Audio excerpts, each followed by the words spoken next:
It's been 72 hours since I've spoken a word to my husband. 3 full days. The silence in our home has become a physical thing, a heavy blanket that smothers every sound. It's thickest in the mornings. The hum of the refrigerator feels like a roar. The soft click of the thermostat kicking on sounds like a gunshot. I can hear the house settle, the floorboards groaning under the weight of everything unsaid. I am a ghost in my own marriage.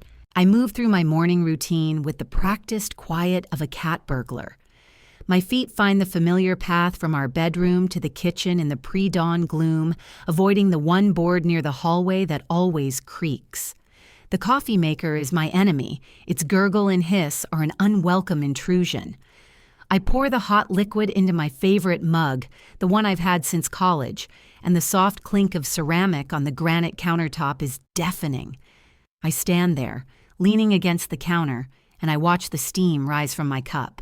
This is my life now, a series of quiet, deliberate movements designed to avoid interaction. My husband Alex is still asleep. He's 36 and he can sleep through anything, it seems. A hurricane, an earthquake, or the complete collapse of communication with the person he promised to spend his life with. I used to find it endearing. Now it feels like a weapon. His ability to just turn off to retreat into the peaceful oblivion of sleep while I'm wide awake replaying the last 72 hours on a torturous loop feels like the ultimate act of dismissal.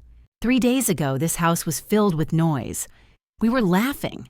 Alex was telling me about some ridiculous drama at his office, gesticulating wildly the way he does when he's really into a story. He was backing up as he spoke, pacing the living room, his hands flying through the air to emphasize a point. I was sitting on the sofa, smiling, just enjoying the simple, perfect moment of him being him. And then it happened. The sound. It wasn't a crash, not a loud, dramatic explosion. It was a sharp, crystalline crack followed by the sickening cascade of 100 tiny pieces skittering across the hardwood floor. It was the sound of a memory being shattered. My grandmother's vase. Time seemed to slow down. Alex froze his hands still in mid-air. His eyes, wide with surprise, slowly lowered to the floor. And there it was. A constellation of pale blue and white ceramic fragments spread out from the base of the mantelpiece where the vase had sat untouched and perfect for the entire time we'd lived in this house. The same spot it had occupied in my mother's house before that, and in my grandmother's house before that. The silence that followed that sound was different from the one I'm living in now. That was a silence of shock, a vacuum. I couldn't breathe. I just stared at the wreckage. It wasn't an expensive vase. You couldn't find another one in a catalog or an antique store. Its value wasn't monetary. It was measured in years in love. My grandmother gave it to me 10 years ago when I was just 24. She pressed it into my hands, her own hands wrinkled and soft, and told me it was her favorite. She said she hoped my home would always be filled with beauty. She passed away 6 months later. That vase. It was my last physical connection to her. It was the color of her eyes. Alex broke the silence first. He let out a nervous laugh, a puff of air. "Oh man, whoops! I'm so sorry, babe. I wasn't watching where I was going." I didn't say anything. I just kept staring at the pieces. Each one felt like a tiny dagger in my chest. He took a step closer, his shoe crunching on a small shard. The sound made me flinch. "Hey, it's okay," he said, his voice taking on that placating tone he uses when he thinks I'm overreacting. "It was an accident. We can get a new one. I'll buy you a new one, a better one even." And that's when the shock turned to ice. A new one. A better one. The words hit me with such force it was like he'd slapped me. He didn't get it. He saw a broken object that could be replaced like a cracked dinner plate. I saw 100 years of my family history, the last gift from a woman I adored, lying in a pile of garbage on our floor. I looked up at him, and for the first time I felt like I was looking at a stranger. My voice when it finally came out was low and steady. "I don't want a new one, Alex. I want you to understand what you just did." His face hardened. The easygoing charm vanished, replaced by a stubborn defensiveness. "What I did, I knocked something over.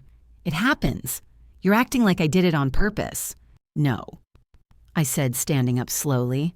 I'm acting like you broke something that was irreplaceable and you think you can fix it by throwing money at it.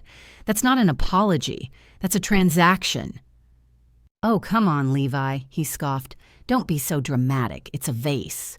It was my grandmother's vase. I could hear my voice starting to tremble, and I hated it. I wouldn't give him the satisfaction of seeing me fall apart. And I want a real apology. He threw his hands up in the air. I already said I was sorry. What more do you want from me? I want you to mean it, I said. I want you to say you're sorry for breaking my grandmother's vase and to understand why that hurts me. Not just whoops, my bad. He just stared at me, his jaw tight. It was a look I knew all too well. It was the look that said, I've decided I'm right and nothing you say will change my mind. It was the look that shut down conversations and built walls. We stood there for what felt like an eternity, the shattered ceramic on the floor between us like a line drawn in the sand. Finally, he just shook his head and walked out of the room. He went into the kitchen and started making dinner, the clatter of pots and pans, a clear signal that for him the conversation was over.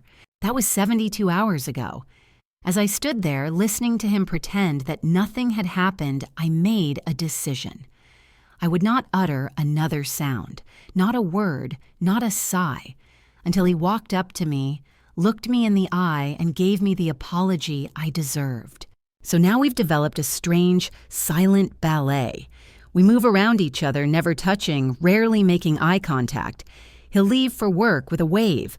I'll have dinner ready when he gets home. We'll watch television on opposite ends of the sofa, the canned laughter from the screen filling the void between us. He's trying so hard to pretend this is normal. He'll talk to himself or to the TV. He'll hum a tune while he unloads the dishwasher. He's creating a bubble of noise around himself, a desperate attempt to prove that the silence isn't real, that it doesn't affect him. But it does. I see it in the way his shoulders are always tense. I see it in the quick sideways glances he gives me when he thinks I'm not looking his expression, a mixture of frustration and confusion. He thinks this is a contest of wills. He thinks if he just holds out long enough, I'll crack. I'll get tired of the silence and just give in, let it go.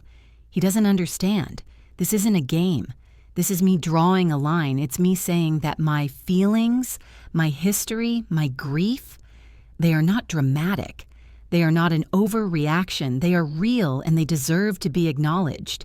He didn't just break a vase. He broke a piece of my heart and then he tried to tell me it was no big deal. The silence isn't a punishment. It's a shield. It's the only way I have left to protect what's left, until he can understand that there is simply nothing left to say. The morning of the fourth day began just like the others. Silence. I woke up first, the gray dawn filtering through the blinds. Alex was still asleep, a solid, unmoving lump on his side of the bed, facing away from me. For a moment in that hazy space between sleep and wakefulness, my body forgot. It wanted to roll over to press against his back to feel the familiar warmth of him. It was a habit carved into my muscles over years of mornings. But my mind remembered. My mind was a sentinel, sharp and unforgiving. I swung my legs out of bed, the floorboards cold against my feet, and made my way to the kitchen without a sound. The coffee maker whirred to life, the only sound in the house. It felt deafening. I measured out the grounds, filled the carafe, and watched the dark liquid begin to drip one slow drop at a time. Each drop felt like a second ticking by on a clock that measured nothing but stubbornness. 72 hours, 3 full rotations of the earth.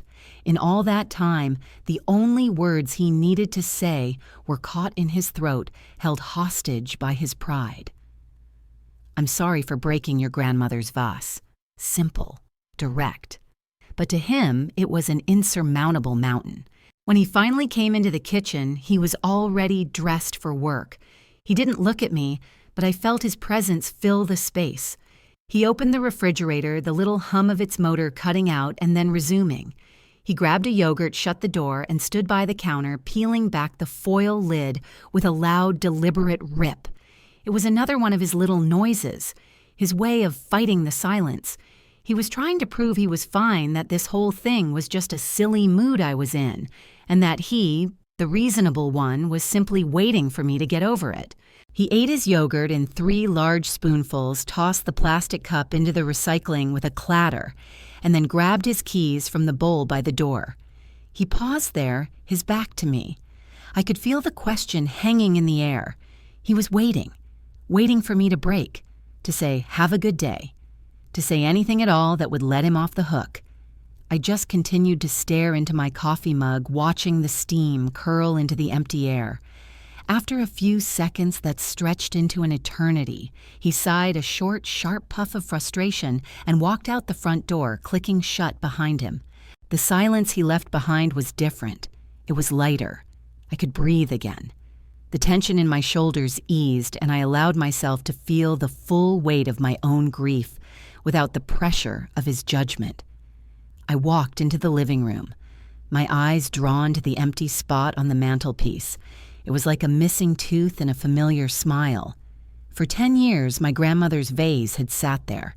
It wasn't fancy.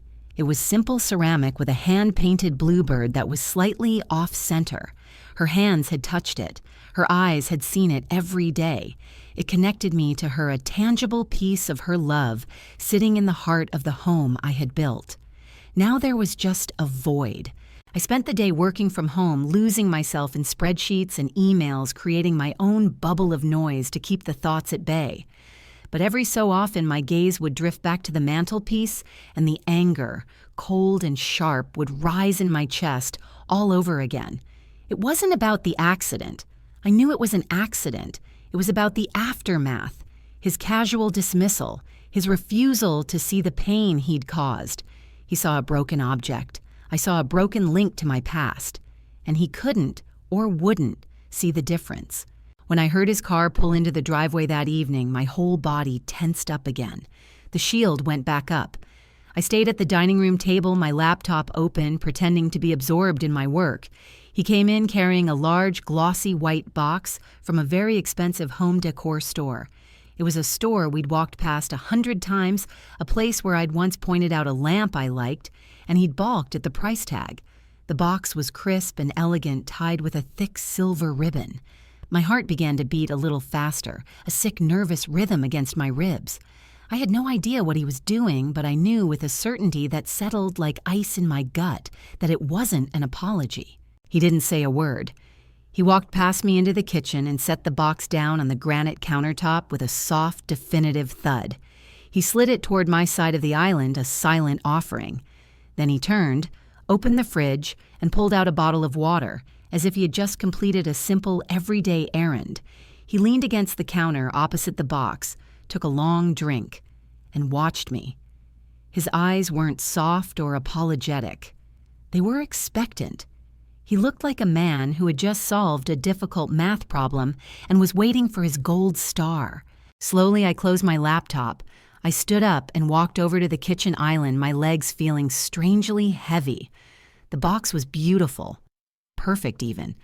I didn't need to open it to know what was inside. This was his solution, his grand gesture. This was his way of saying, "There, it's fixed. Can we be done with this now?" He hadn't listened to a single thing I said. He hadn't understood a moment of my pain. He had simply gone out and translated my grief into a dollar amount, and then paid it. My hands were trembling slightly as I pulled at the silver ribbon. It slid away with a whisper. I lifted the lid off the box. Inside, nestled in a bed of white tissue paper, was a vase. It was tall and sleek, made of a minimalist gray porcelain that was probably handcrafted by an artisan in some Scandinavian country. It was flawlessly symmetrical. It was cold to the touch. It was the kind of thing you see in a magazine, an object designed to be admired but never loved. It had no history. It had no soul. It was the color of a blank check. I looked at it, this expensive, empty thing, and then I looked up at him. He had a small, tight smile on his face, a smile that said, "See, I'm a good husband. I replaced the thing you were upset about. I even got a more expensive one." He had completely, utterly, and devastatingly missed the point. He hadn't just misunderstood my pain, he had insulted it. He had taken something sacred and tried to replace it with something sterile. He was trying to pave over a graveyard with fresh asphalt and call it an improvement. A wave of something hotter and sharper than anger washed over me. It was a profound, crushing disappointment. The fight was no longer just about the broken vase. It was about this moment, this gesture, this glaring, undeniable proof that the man I had married for his heart did not understand mine at all. He didn't want to heal the wound. He just wanted to cover the scar because he was tired of looking at it. I gently placed the lid back on the box. I didn't slam it. I didn't shove it back at him. My movements were slow, deliberate, and silent. I pushed the box to the center of the island, a pristine white monument to his failure. Then I turned my back on it and on him. I walked to the cabinet, took down a mug, and went to the coffee machine to pour myself another cup. My hands were perfectly steady now. The trembling had stopped. The hurt was crystallizing into something else, something harder, something colder. Resolve. I could feel his eyes on my back, could feel his confusion radiating across the room. The silence stretched now heavier than ever. It wasn't just an absence of words anymore. It was filled with the ghost of one vase and the glaring, unwelcome presence of another. He had tried to buy his way out of an apology. He had tried to replace a memory with an object. And in doing so, he had taken a crack in our foundation and split it wide open. He finally spoke, his voice rough. "Well, are you just going to ignore it?" I didn't turn around. I didn't flinch. This was the opposite of an apology. This was a bribe. This was an attempt to silence my feelings with his wallet. I held my ground. I stood there, my back to him, and took a slow sip of my coffee. "Levi, this is ridiculous," he said, his voice rising with frustration. "I went out and got you a new one, a better one. What more do you want?" I wanted him to understand. I wanted him to see me, the real me, the man whose heart was aching for a piece of his grandmother, not the man who wanted a new decoration for the mantelpiece. And his inability to see, that was a failure far greater than a simple, clumsy accident. He let out a frustrated growl. "Fine, be that way." I heard his footsteps retreat. He went into the living room and turned on the television, blasting the volume so loud the floor vibrated slightly. He was building his wall of noise again, but it was different this time. It wasn't just a denial of the silence. It was an attack on it. It was a punishment. He was angry that his grand gesture, his perfect solution, had been rejected. He thought he had offered a peace treaty, but what he had actually done was declare a whole new war. And as I stood there in the kitchen listening to the fake cheerful noise from the other room, I knew one thing for sure. He was going to lose. The next morning, the white box was still there, a silent accusation on our kitchen island. Alex had left for work before I woke up, a rare occurrence. Usually we at least shared a coffee, but the air in our home was now too thick to breathe in the same room. I walked over to the coffee machine, my path forcing me to pass the box. I reached out not to open it, but to slide it firmly to the side, clearing a space for my mug and the carton of milk. It was a small act of defiance, a quiet declaration that this expensive non-apology would not occupy the center of my world. I would not let him buy his way back into my life. The silent war escalated. Our home, once a sanctuary, became a battlefield of passive aggression. Chores were no longer shared tasks. They were weapons. The dishwasher was loaded and unloaded with a percussive fury, each plate and glass placed with just enough force to create a sharp, jarring clatter that echoed through the quiet house. Laundry was folded with brutal efficiency, his shirts creased, with a precision that felt more like an indictment than a kindness. We moved around each other like ghosts occupying the same space but in different timelines. Communication was reduced to the absolute sterile minimum. A text from him would buzz on the counter, "Working late." I'd type back a single letter K, no punctuation, no warmth. Just the barest acknowledgement required to keep the machinery of our shared life from grinding to a complete halt. We were running a household on the fumes of a dying connection. One evening, I was sitting on the couch reading when a memory surfaced unbidden and unwelcome. It was from 3 years ago. We'd had another fight, something stupid about money or plans with friends. I can't even remember the details now, but I remember the aftermath. He had shut down just like this. He'd refused to talk, refused to engage for 48 solid hours, 2 full days of a cold, suffocating silence. I remembered how I had eventually been the one to break.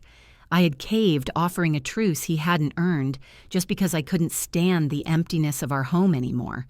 I had apologized for my part, and he had just sort of grunted and accepted it, and we moved on.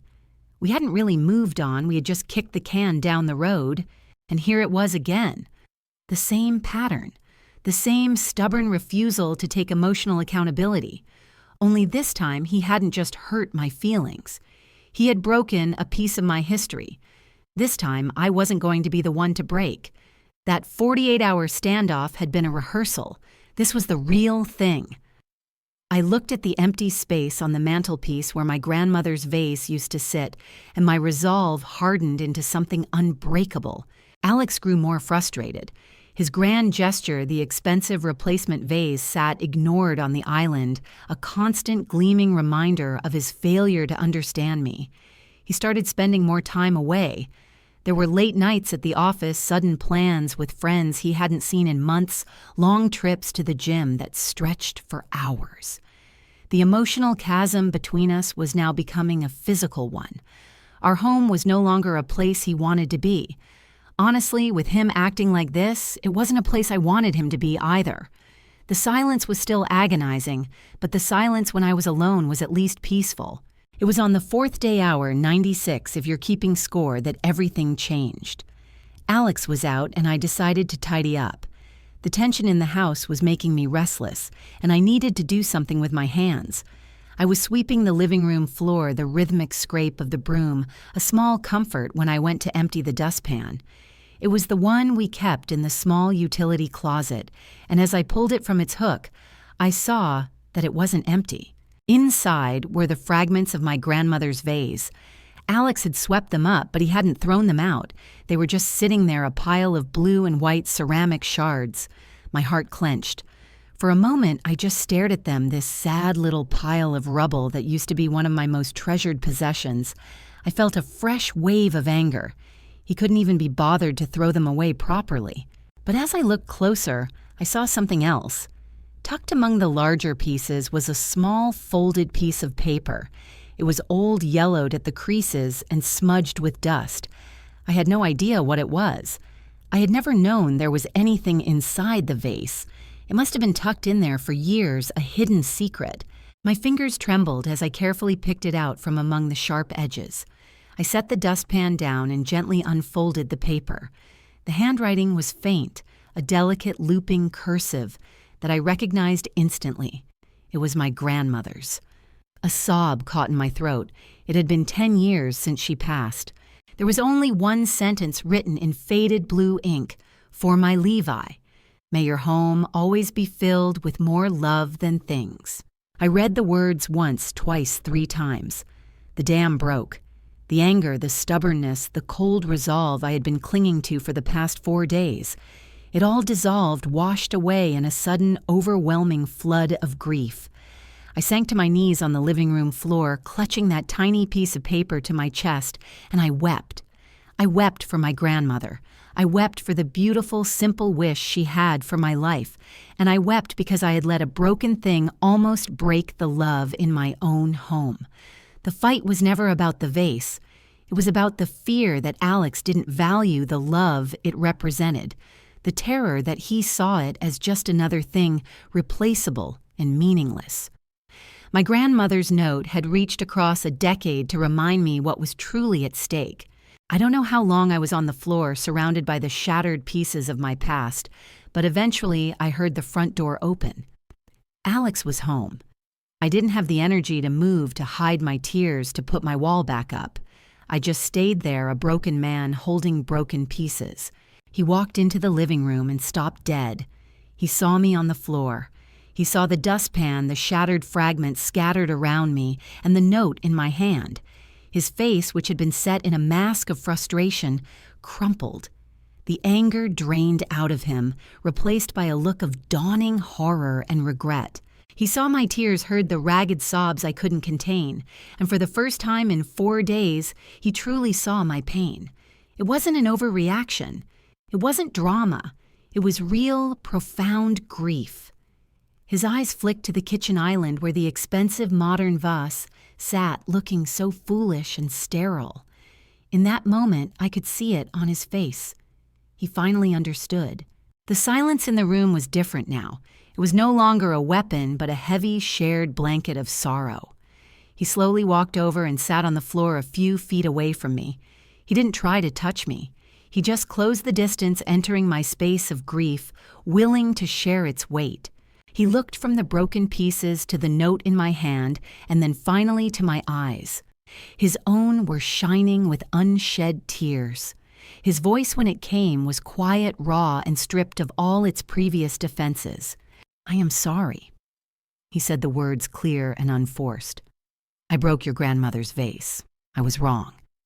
I took a shaky breath, the first one that didn't feel crushed in my chest. I looked up from the note and met his gaze. My voice was hoarse from disuse and from crying. I held up the small piece of paper. "She left a note inside," I whispered. Then I read it to him.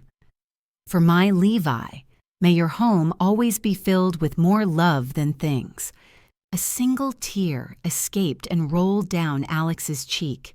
He nodded slowly, the meaning of the words crashing down on him. The apology hadn't fixed the vase. It would forever be broken, but it opened the door. It allowed the love back into the room. He reached out, not for me, but for one of the larger blue fragments on the floor. He picked it up and held it in his palm, as if he could finally feel the weight of what he had done. The war was over. In the quiet aftermath, surrounded by the wreckage, we could finally begin to rebuild.